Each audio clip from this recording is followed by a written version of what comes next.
Alors, aujourd'hui, nous allons faire de la céramique. Il s'agira de quoi? Je vais vous apprendre à faire des différentes techniques de céramique. Comment est-ce qu'on fait pour confectionner des objets en céramique et toutes les étapes qui font partie de cette technique. Alors, lorsqu'on reçoit de l'argile des différentes carrières, l'argile arrive ici et est stockée dans cet endroit. Lorsque l'argile est stockée, on concasse l'argile et on renverse l'argile dans une piscine. Dans cette piscine, il y a de l'eau. On laisse donc quelques jours, 2 ou 3 jours, l'argile bien fondre, bien mélanger avec l'eau. Et après, on fait notre mélange pour obtenir de l'argile filtrée. Lorsqu'on a notre barbotine, on va donc faire sécher cette barbotine pour retirer de l'eau. Parce qu'on a mis de l'eau dans l'argile pour qu'elle soit facile à être malaxée. Nous avons le bac à sécher, qui est un bac fait à partir de plâtre. C'est sur du plâtre que nous séchons l'argile. Le plâtre en poudre est étalé, il prend une forme, on le laisse durcir et on en fait un bac comme ça. Alors ce bac-là, il va se servir à sécher l'argile. Nous revenons en atelier, nous avons notre argile et nous allons la malaxer. Voilà, comme ça. Lorsque l'argile est bien malaxée et que les bulles d'air sont bien chassées, alors on va maintenant passer à la confection de nos objets. Ça, c'est la technique du colombinage. Voilà.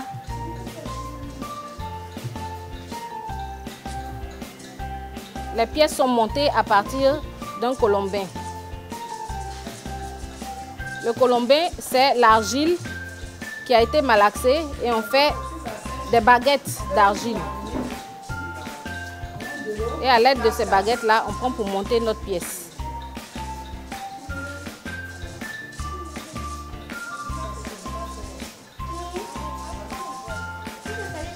Avec l'argile, l'artiste confectionne directement sa pièce.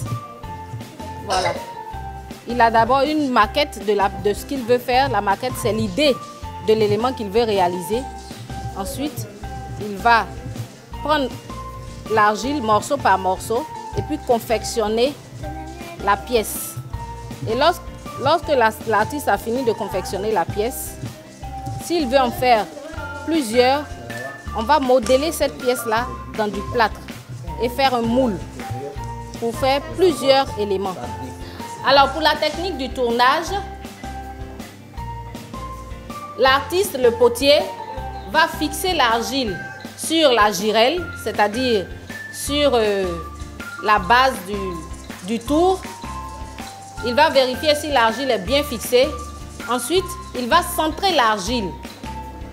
Il va centrer l'argile en exerçant une pression sur l'argile. Voilà. Et lorsque l'argile est bien centrée, il va maintenant travailler l'argile. Il fait monter et descendre l'argile pour bien la centrer et ensuite lui donner une forme.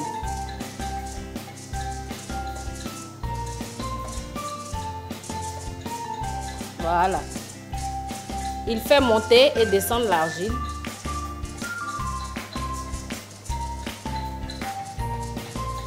Pour lui donner une forme. Donc avec la pression, il fait centrer l'argile sur la girelle, sur le tour.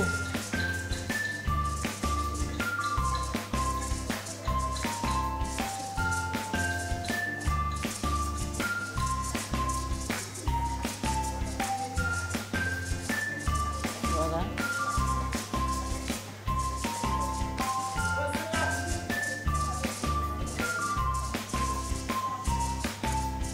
Voilà. Le fait de faire monter et descendre l'argile permet à l'argile de se stabiliser et d'être bien centrée pour pouvoir faire une belle forme. Voilà.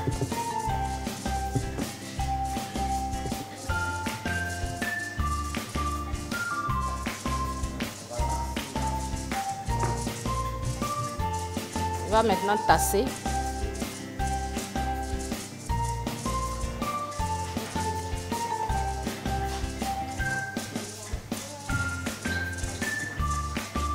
Et puis, ensuite, percer l'argile.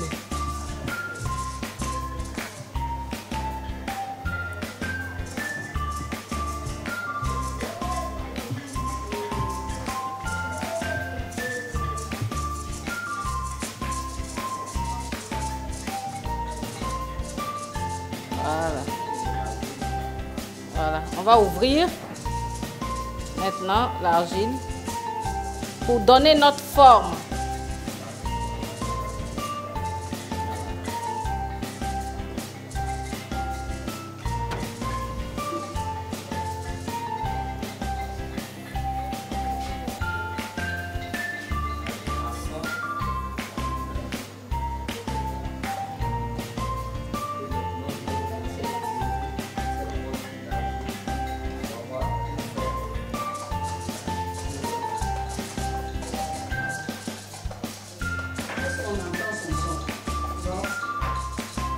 Alors maintenant, il va étirer l'argile pour donner une forme plus haute.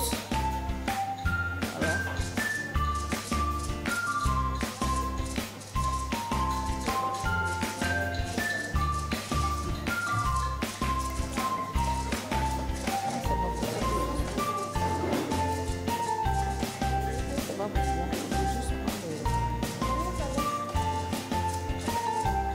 Voilà.